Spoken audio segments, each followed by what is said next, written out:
Hello दोस्तों, Ayurveda and medicine की एक और न्यू वीडियो में आपका स्वागत है।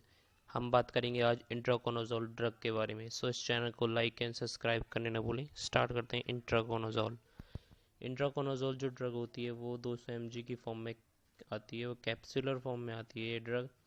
और ये ड्रग फंगल इन्फेक्शन के लिए मोर इफेक्टिव होती है देन फ्लूकोनाजोल ड्रग। हम फ्लूकोनाजोल ड्रग के बारे में पिछली वीडियो में बात कर चुके हैं। इस वीडियो में आज इंट्राकोनाजोल के ड्रग के बारे में बात करेंगे। जो इंट्राकोनाजोल ड्रग होती है, एक और कंपनी इसको बनाती है जो इंट्रोडोम के नाम से मार्केट में आती है। वैसे तो बहुत सारी कंपनी इसको बनाती हैं।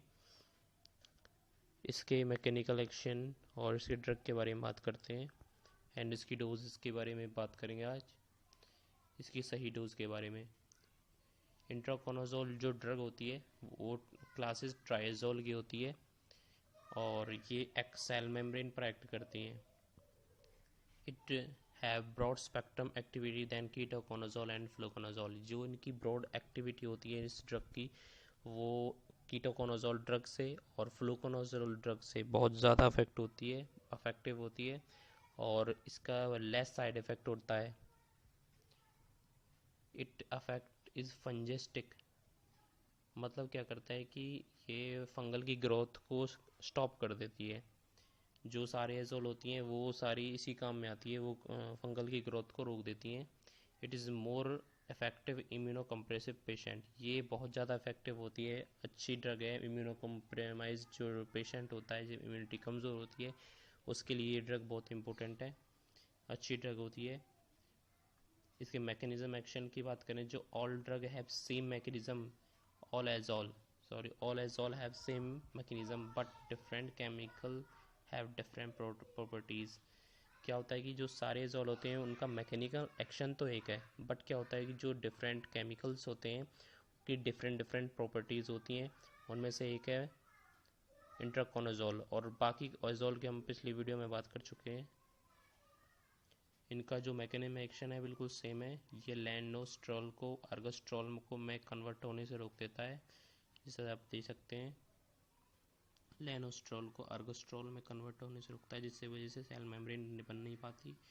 और ये सेल मेम्ब्रेन क्या होती है, ये वीक हो जाती है, जिसकी वजह से हमारी इम्यूनिटी इस सेल मेम्ब्रेन को ब्रेक कर देती है। और ये हमारे लिए बहुत इंपॉर्टेंट ड्रग है इसी हिसाब से। और इसका साइड इफ़ेक्ट भी कम है, फ्लूकोनाजोल और इंट्राकोनाजोल ड्रग। बट देखा जाए तो ये मोर इफेक्टिव है फ्लूकोनाजोल ड्रग से। जो एब्जॉर्प्शन की बात करते हैं इस ड्रग की, जो ये एब्जॉर्प्शन है बाय द स्टमक के द्वारा होता है। एक्चुअली ये जो इसका मेटाबॉलिज्म होता है वो लीवर के through CYP4 four four enzyme के थ्रू होता है, जो लीवर में होता है। It produce active metabolites. इसकी वजह से क्या करता है कि एक्टिव मेटाबोलाइट्स प्रोड्यूस करता है, दीज सिक्रीट इन फीसेस, और ये ड्रग फीसेस के फॉर्म में बाहर निकलती है।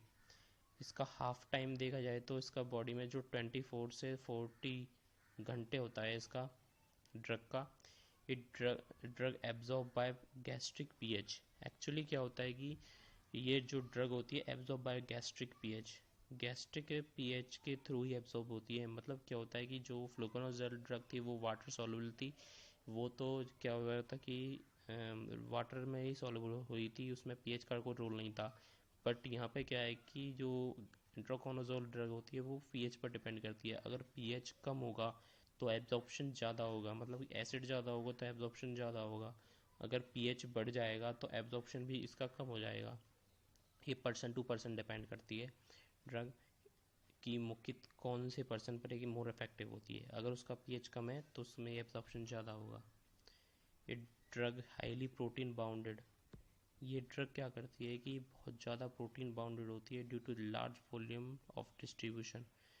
ये बहुत ज़्यादा बॉडी में लार्ज वॉल्यूम में डिस्ट्रीब्यूट हो जाती है बॉडी में, और ये सिस्टमेटिकली इफेक्ट करती है। इसके एक्यूमुलेशन की बात करते हैं, ये मोर इफेक्टिव होती है नेल्स में, स्किन में, म्यूकोसा में, वेजिनल रीजन में। अगर क्या होता है कि हमारे कोई नील्स में फंगल इन्फेक्शन हो जाए, स्किन में हो जाए, म्यूकोसा में हो जाए, वेजिनल रीजन पर हो जाए, जो मेनली गर्मी में होती है, उसमें ये मोर इफेक्टिव होती है।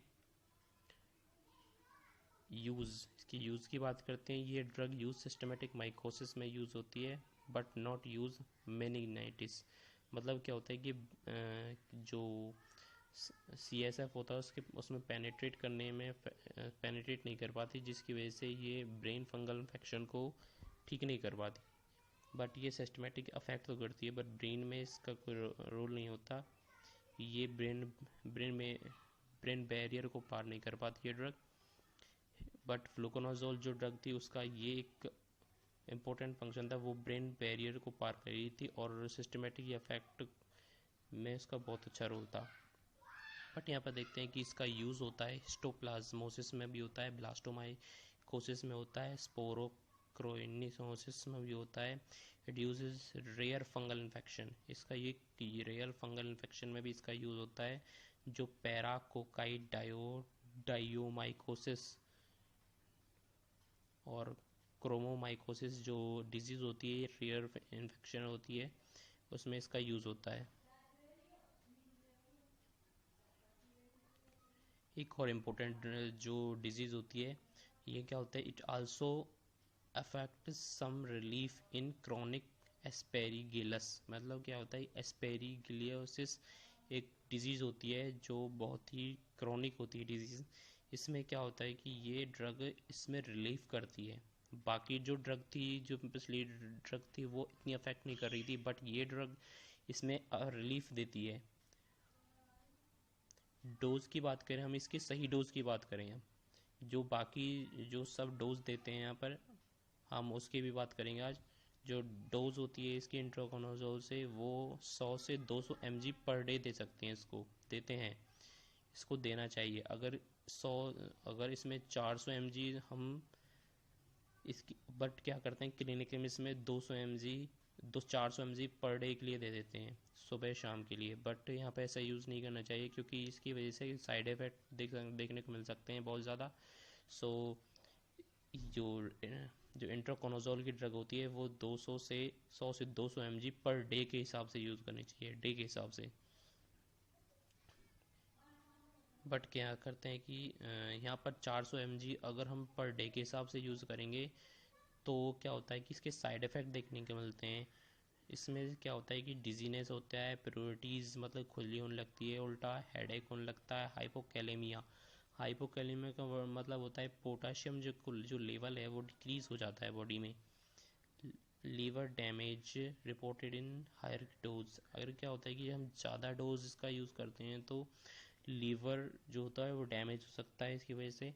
But impaired left ventricle function, मतलब क्या होता है, इम्पेयर्ड लेफ्ट वेंट्रिकल, जो हार्ट का लेफ्ट वेंट्रिकल फंक्शन है वो उसको भी अफेक्ट कर सकता है। इसी ड्रग इंट्रैक्शन की बात करते हैं। जो it drug absorb is reduce by antacid H2 blockers and proton pump inhibitor. इसकी हम पहले भी बात कर चुके हैं कि जो ये ड्रग होती है वो एंटासिड और H2 ब्लॉकर जो होती है, ये अगर इसको एसिड को इनहिबिट करे तो इसका एब्जॉर्प्शन हो नहीं पाता। रेमिफेबिन और फिनोबार्बिटोन कुछ ड्रग्स होती हैं, अगर हम उसके साथ इसका इंट्रैक्शन किया जाए तो ये reduce the metabolism of itraconazole drug. ये ड्रग्स क्या होती हैं, इंट्रोकोनाजोल के ड्रग को मेटाबॉलिज्म को रोक देती हैं, जिसकी वजह से क्या हो जाता है कि जो ये इसका रिटेंशन होता है बॉडी में बहुत ज़्यादा हो जाता है ब्लड में। इट ड्रग हेपेटोटॉक्सिटी आर इस एक्चुअली क्या होता है कि अगर इसकी सही मात्रा इसका यूज़ किया जाए तो ये हेपेटोटॉक्सिसिटी जो होती है, लीवर की जो टॉक्सिसिटी होती है वो बहुत कम देखी जाती है। इसके स्टेरॉयड हार्मोन सिंथेसिस इनहिबिट इन एब्सेंट इंट्रोकोनाजोल। कुछ लोग कहते हैं कि इससे स्टेरॉयड हार्मोन क्या होता है, अफेक्ट होता है, बट ऐसा कुछ नहीं है। यहाँ पर जो स्टेरॉयड जो हार्मोन होता है उससे अफेक्ट नहीं हो पाता, और ये बहुत अच्छी ड्रग है देखा जाए तो। ये लार्ज फंगल इन्फेक्शन में इसका यूज़ होता है। सो आज के लिए इतना ही। सो इस चैनल को लाइक एंड सब्सक्राइब करने न भूलें। Thank you for watching.